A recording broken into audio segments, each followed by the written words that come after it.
Welcome, ladies and gentlemen, to the Small Business Requirements and Resources Grow Your Business in Washington State Today webinar. This presentation is brought to you by the Small Business Liaison Team, better known as the SBLT. The SBLT is a group of professionals spanning many state agencies dedicated to making it easier for businesses to operate in Washington. The purpose of this webinar is to help you expand your current business by providing you valuable information about resources available to help facilitate growth and to provide information about affiliated regulatory requirements you will want to be aware of. Before we begin, we'd just like to share a few other offerings from the Small Business Liaison Team. We have a series of small business requirements and resources, or what we call SBRR webinars, all of which are free and are offered on a monthly or bi-monthly basis. In addition to this session, Grow Your Business Today, that you're currently in, we have a COVID-19 impacts webinar for understanding business requirements surrounding the pandemic and the resources that are available to assist you. This offering is in English and Spanish. And while many of you may not have an urgent need, as you already been exploring the growth stage of your business, we do offer a Start a Business in Washington webinar that provides an overview of those looking to start their business for the first time. We know that as business owners, you don't have a whole lot of time on your hands. So all the webinars are oriented to helping you get important information quickly and efficiently in about an hour or less. So go to business.wa.gov/SBRR for more information and registration, and we'll put that in the chat as well. And coming soon, we will have recorded Start and Grow webinars on demand. And this one is being recorded, and you will have a limited time to access it post-conference. We ask that you direct all questions to our Q&A box and not the chat. This allows us to track questions before, and we'll be Dylan will be helping us manage the questions that come in. Feel free to write your questions at any time during the presentation, and the questions will be addressed by our team. They'll be filtered, and then we'll be asking the presenters to speak to them. We will conclude the presentation with a session and letting you know what's coming forward. And as the conference continues, our open mic sessions are usually for our webinars, but here we'll be controlling it through chat and then encouraging you to visit the booth, and we will answer more specific questions with booth specialists there. So at this time, I'm going to turn it over. Well, no, let me touch on one last thing here. Okay, let's get started. You've put a lot of time, money, and sweat into your business, and now it's time to grow. And growing can involve a number of different actions. And here are those that we plan to address in this presentation. Number one, getting money to finance your growth, something that everything is very important. Number two, adding employees, what to do if you'd like to expand your workforce and acquire talent acquisition that's out there. Opening new locations in different cities, different counties, expanding to new markets. And finally, we will wrap up with information to let you know of available resources and opportunities to build on your management experience. With that, I'm going to turn it over to my colleague, Celia Nightingale. Celia, good afternoon. Hi. Thank you, Rafael. Yes. So, action one, getting money to finance your growth.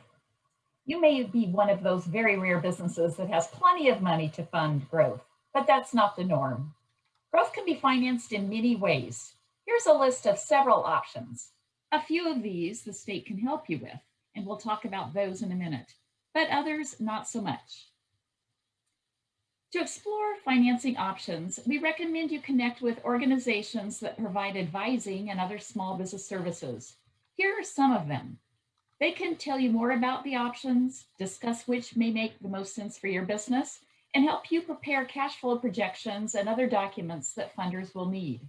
We'll tell you more about these organizations later in this presentation. So what are some of the state resources related to financing for businesses? The Department of Commerce has financing programs of their own, plus they're connected to a number of other programs. Go to www.commerce.wa.gov for lots of great information. A bit about grants. While there have been many federal, state, and local grant programs during this COVID-19 pandemic, in non-COVID times, grants are exceedingly rare for businesses. so you probably won't want to count on grant funding for future growth. Are you interested in selling stock in your business as a means of raising funds? If so, you'll need to register your stock offering with the State Department of Financial Institutions. Learn more through their website, www.dfi.wa.gov. If you're a certified veteran-owned business or a certified woman or minority-owned business, you have access to the state's linked deposit program. The linked deposit program can potentially lower the interest rate of your growth loan. For more information, go to the websites noted on the slide. We'll tell you a little bit later about becoming certified. Although not directly on the topic of money, we want to say a bit about forms of ownership because they can impact some financing options. It's not uncommon for sole proprietorships and partnerships to consider changing to limited liability companies or corporations after being in business a while. This slide lists some of the reasons why you might or might not want to change. You'll find more information about the differences in forms of ownership in the Washington Small Business Guide section on the topic. But before you make a change, make sure you talk with your legal and accounting advisors. You'll want to make sure that you have the full picture of the various impacts. If you do decide to move forward with changing your form of ownership from sole proprietorship or partnership to a corporation or LLC, you'll need to close your existing entity and open a new one. You'll start here on the Secretary of State's Corporations Division's website. With an LLC, you'll be completing a certificate of formation and an initial report. With a corporation, you'll be completing an Articles of Incorporation form and an initial report. You can file and pay online for about $200, but that's just the filing. To truly be an LLC or corporation with the desired limited liability and other benefits, you'll have to operate like one. That starts with the governance document, which is an operating agreement for an LLC or bylaws for a corporation, even if it's just you in business by yourself. You'll want to learn more about those documents, what to put in them, and how they can affect your business down the road. But there's more to know than that. You'll be creating an organization separate from yourself legally, and you'll need to be mindful of keeping that separation distinct and following best practices. Again, do your research about what being an LLC or corporation entails, and consider engaging an attorney to advise you now and in the future. And next, because you're a new business from a legal perspective, you'll need to get a new federal identification number at irs.gov and get new state and local licenses, starting here at the Department of Revenue's website. You can generally use your existing SAW credentials, that's Secure Access Washington credentials, and DOR will help you connect your new UBI to your existing SAW account. Your UBI would be your new account for the state of Washington. As for closing the old business, again, talk to your advisors. Also, review the closed chapter of the Washington Small Business Guide. All right, and now I'd like to introduce Andrew Bryan, my colleague from the Department of Labor and Industries. Andrew. Thank you, Celia. Greetings and good afternoon. I'm Andrew Bryan, the Assistant Small Business Liaison at Labor and Industries. And yes, I'm entirely composed of first names all the way down to the cellular level. I'm going to be covering our second action today, which is adding employees. If you're becoming an employer for the first time or expanding your team, there are several items you want to consider. In this section, we're going to cover the planning you should undertake before adding employees, utilizing independent contractors, and what constitutes a true independent contractor in Washington. We'll look at the many requirements and responsibilities that come with being an employer, like new hire reporting and the payroll impacts, and we'll conclude with the many resources that are available to assist you. Whether you're hiring your first or your 20th employee, you'll want to have a vision of how you'll grow your company. What teams will you have now and down the road? What roles will individual team members play? What backgrounds, certifications, and experiences will your employees need? And once you're ready to hire, you'll want to create job descriptions with clear expectations to ensure that you and your staff are aligned for a positive future. Employees versus independent contractors. Businesses beware. It's not uncommon for small businesses to engage independent contractors, but often many of those contractors don't actually meet the federal or state requirements and would actually be considered employees based on the law. There's a lot of misunderstanding here. It doesn't matter how many hours they work for you, how much they earn, or what you call them. If they don't pass the independent contractor test, you're required to consider them employees, follow employment laws, and put them on your payroll. So definitely take a look at this L&I publication and the website where you can go through that test and learn more. If you're not currently an employer but have decided to hire your first employee, you'll need to refile your business license application with the state at the Department of Revenue. By indicating that you're adding employees on the business license application, accounts will be automatically created at the Employment Security Department, or ESD, who will set up your state unemployment tax account and your paid family and medical leave account, as well as at Department of Labor and Industries, or L&I, who will open your workers' compensation insurance account and, if applicable, will issue your minor work permit if you're hiring workers that are under the age of 18. You will have quarterly filing responsibilities with ESD and L&I, plus the IRS. So please see the Run Your Business chapter of the Small Business Guide for more information on that. There is a mighty list of labor laws and worker benefits to be aware of, and you'll find that in the Small Business Guide. We simply don't have the time to cover them all in this webinar, but you'll find links in the guide where you can learn more. In addition to the many labor laws, here are many of the employment laws you can expect to encounter when operating a business with employees. There are actually more than what's listed here, but these are some of the major ones. L&I offers a webinar that focuses on most of these employer requirements, so consider attending an L&I Essentials for Business webinar, which is offered every month by yours truly, and is certain to be the most thrilling L&I webinar you'll ever attend. Fair warning, I do issue dad jokes, but I don't issue refunds, mostly because the webinar is free. By the way, L&I provides many services to employers as well as overseeing requirements. The Essentials webinar will also share some of those opportunities. Again, we can't cover these in detail in this webinar, but this is information you will want to access either through the Small Business Guide or through that L&I Essentials for Business webinar, or better yet, both. Employers are required to report all new hires and rehires, including part-time and temporary employees, within 20 days to the Washington Department of Social and Health Services. The information is used for child support collections purposes and unemployment fraud detection.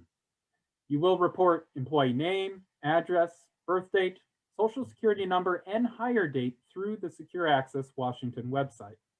There are federal requirements with new hires as well, such as employer and employee completion of the Department of Homeland Security's I-9 form and the employee's completion of the IRS W-4 form. You'll find information and links to those forms in the Small Business Guide. Now, this chart is an excerpt from the payroll chapter of the guide. The payroll chapter has lots of different types of information, from new employee reporting, employee record keeping, to federal and state payroll taxes. It includes tables, including this one of the 3 state payroll taxes, what they're for, how and when to report and pay, and to which agencies. The full-length table, however, also includes federal payroll tax responsibilities, which you'll need to know.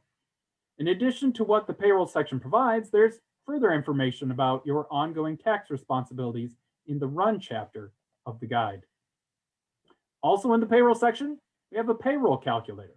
It'll help you plan financially for the impact of adding staff. There are plenty of employer resources available to you.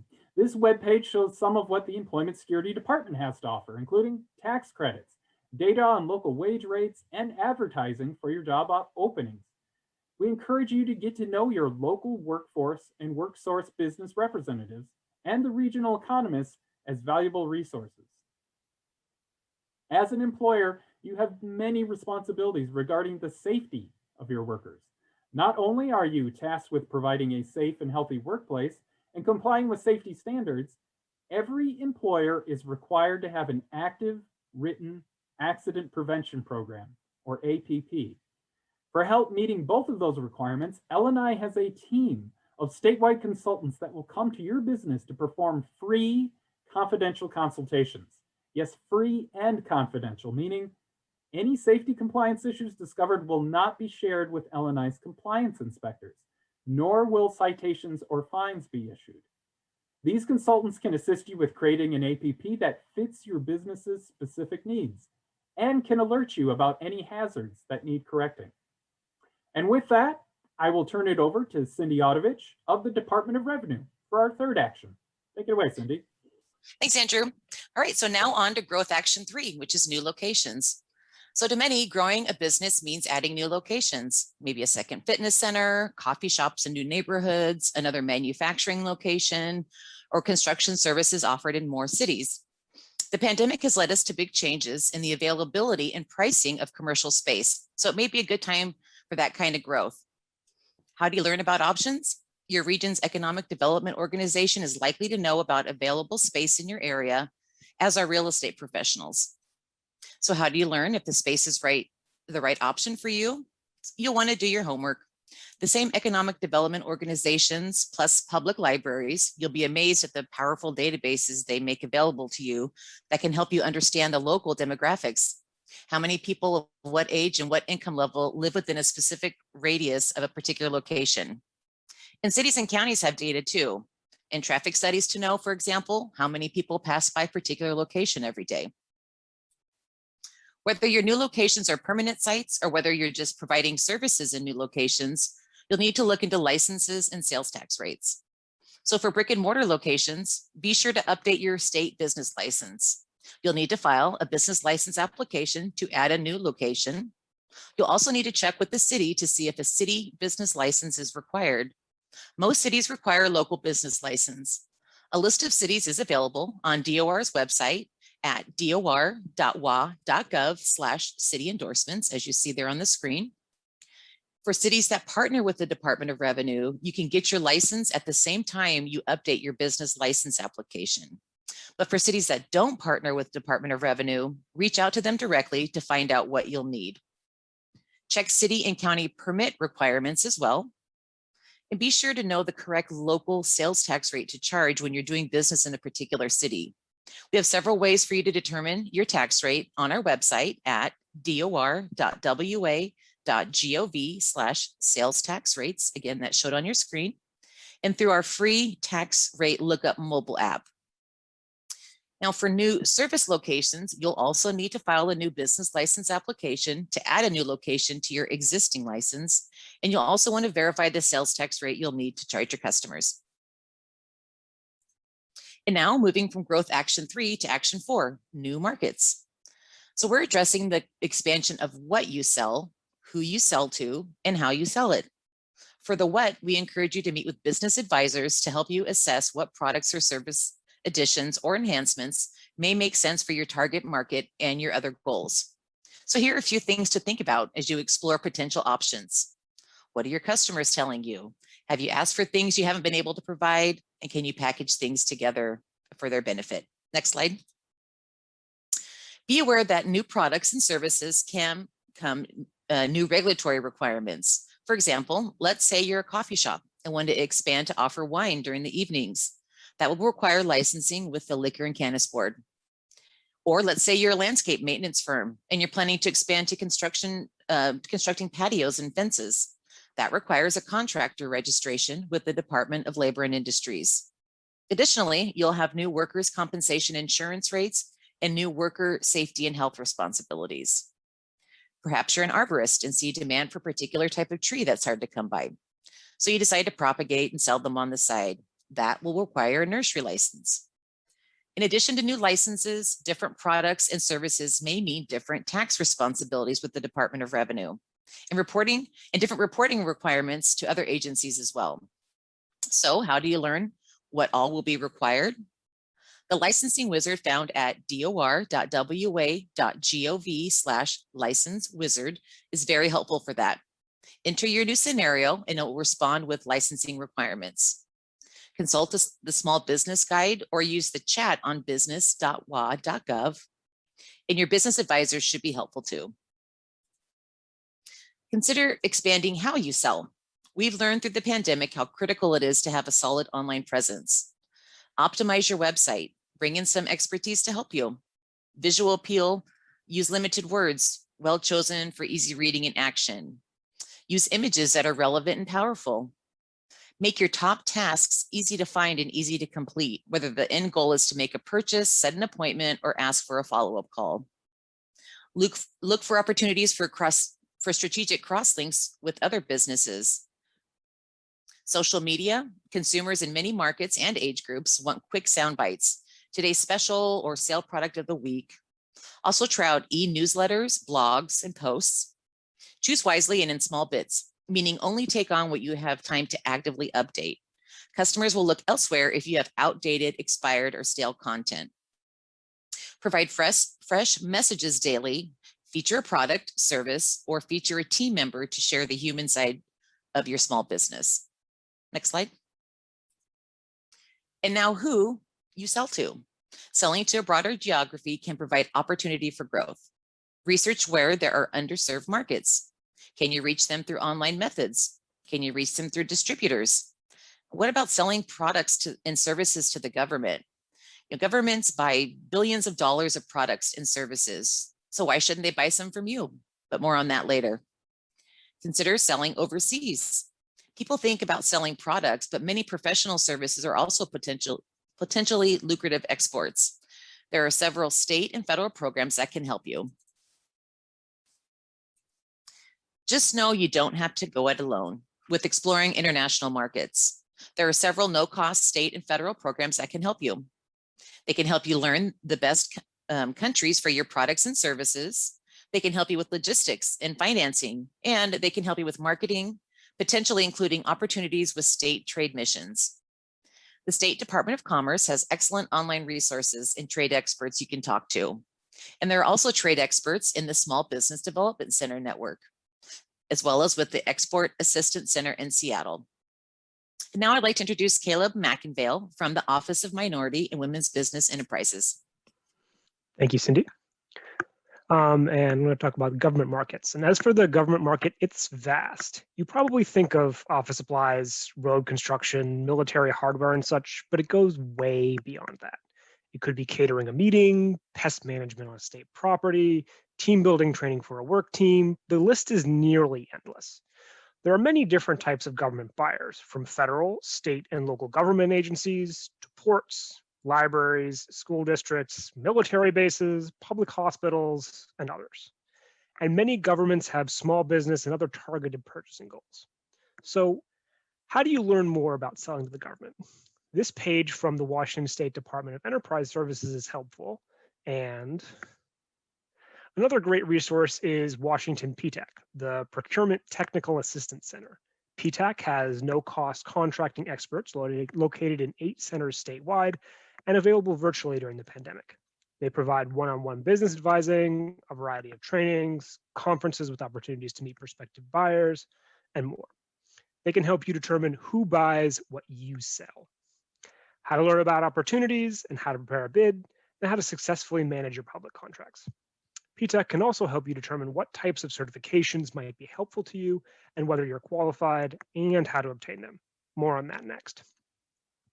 As we said earlier, government buyers often have goals for how much they purchase from small businesses, as well as minority, veteran, and women-owned businesses. And in the case of some federal contracts, it can go beyond goals to requirements. It's not uncommon for large government contractors to seek certified businesses to help them fulfill these requirements.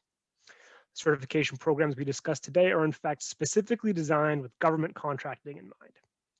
Even if you don't want to work directly for the government, there are other reasons to have certifications. More and more big companies seek certified businesses to do business with, not because they have to, but because it's just good business. So what are these beneficial certifications? The Washington State Office of Minority and Women's Business Enterprises certifies businesses that are minority or women-owned for work with the state government. A few of OMWBE's certifications are listed here on this slide. Other than OMWBE's programs, the State Department of Veterans Affairs offers veteran-owned business certification, and the Department of Enterprise Services has a small business self-registration on their WEBS system. If you'd like to work directly for the federal government, there are some helpful federal certifications as well. The Small Business Administration has many certification programs available, including the 8A program, HubZone, Women-Owned Small Business, and more. Contact the SBA or your PTAC counselor for more detail on these programs. Certifications can also be helpful with consumer sales. When you can say or show that you have a certification, that can make you stand out in a positive way. Many people like to support the underdog, and certifications provide a way to show you qualify for that kind of support. In addition to handling the certification process itself, OMWB provides affiliated support services. And remember the link deposit program from our earlier discussion on growth financing, where certified businesses can get reductions on loan interest rates. That's another good reason to get certified with OMWB. The next slide shows a helpful OMWB webpage and an online video to gain more information about various certifications and how to apply. And now I'll turn it over to Scott Hitchcock from the Office of Regulatory Information and Assistance. Thank you. Thank you, Caleb. Now on to our last section, Action 5, building your management expertise. In small business, so much depends on the knowledge and abilities of the business owner. As with all of us, a typical business owner has areas of strength and areas that maybe aren't so strong. It's important to recognize when you need help and take advantage of advising, training, and other resources to fill in those knowledge gaps and skill gaps. This section of our presentation will be all about the many resources available to you. I'll cover how to sharpen your management skills, gain information about beneficial programs, get guidance on your growth plan, and get assistance with preparing, completing, and compiling financial projections and other documents to put you in good shape for securing financing. Next slide, please. We'll start this section with a word about Scale Up, a training entirely about moving your business from the stage it's at to the next one. The lead trainer, who learned a lot the hard way through his entrepreneurial journeyship, describes how you can grow a business by working more hours when you're already working around the clock, or by working harder when you're already maxed out. You can't do that. You need to do things differently, and that's what Scale Up is about. You need to work smarter rather than harder, which means working more on your business than in your business. The Washington Department of Commerce is funding this powerful program, making it no cost to participants, at least no dollar cost, or certainly a time investment, and one that's likely to bring great return. Another great place to go is the U.S. Small Business Administration at sba.gov. You'll find resources such as a business guide, funding programs, federal contracting opportunities, a business learning platform, and best of all, opportunities to connect with local assistance programs. Let's address some of those programs. The Small Business Development Center, or SBDC, funded in part through the U.S. Small Business Administration, through Washington State University and regional partners, has over 24 certified business advisors located throughout the state who provide no-cost assistance to small businesses. Because they're well networked and tapped to each other for specific knowledge, you can actually get the experience of all of them when you work with your local advisor. In addition to one-on-one advising, the SBDC provides low-cost training on a variety of topics and is highly knowledgeable about financing and other resources they connect you with. SBDC advisors are also leading some of the many concurrent scale-up sessions offered statewide through the Department of Commerce. Visit wsbdc.org to find a center near you. SCORE is another SBA affiliated assistance provider with a nationwide network of volunteer expert business mentors. Dedicated to helping small businesses achieve their goals, SCORE provides free, confidential mentoring, a variety of free online workshops and courses, a library of online resources, and holds free or low-cost events like workshops, roundtables, discussions, and a variety of other topics. Visit SCORE or score.org to find a mentor near you. Washington is lucky to have 2 other SBA affiliated programs as well, including 2 women's business centers and a Veterans Business Outreach Center. And Washington has a minority business development agency in Tacoma, affiliated with U.S. Department of Commerce. As with SCORE and SBDC, they provide small business advising training networks, networking, and connection to other resources, with a focus on the special needs of their target clients. Wait, there's more. There's assistance directly catered to micro enterprises or businesses with 5 or fewer employees. The Washington State Micro Enterprise Association includes a number of organizations that provide businesses of this size services such as training, technical assistance, microloans, networking opportunities, and advocacy. Many have a special focus on supporting lower income entrepreneurs.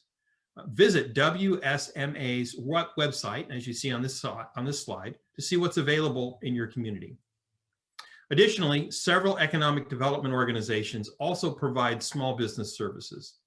Find out about the services your county's Economic Development Council or board offers by linking through the Washington's Economic Development Association website. It's also a great idea to familiarize yourself with your local chambers of commerce and downtown associations as a means to stay connected to your local economies and for increasing those networking opportunities. Being a member helps raise the visibility of your business in the community and helps bring credibility to it, while also gaining a voice in local government. Most chambers and downtown associations come with benefits like marketing and professional development opportunities, and even discounts on your local business needs. No matter what kind of business you're operating, chances are there's an industry association that exists for it. Joining an industry association further expands your business network by connecting you to like-minded professionals and even potential future employees. By tapping into the knowledge and experience of fellow industry professionals, you may save yourself lots of time and trouble when you encounter problems specific to your industry. Industry associations also afford you greater opportunities to collaborate and advocate as a group. Gain insider access to opportunities or resources and stay current on business trends. The Secretary of State's office has a list of Washington industry associations that can be found via any search engine. So you can see you have a number of opportunities to build your expertise in Washington. Well, that concludes the portion of our webinar.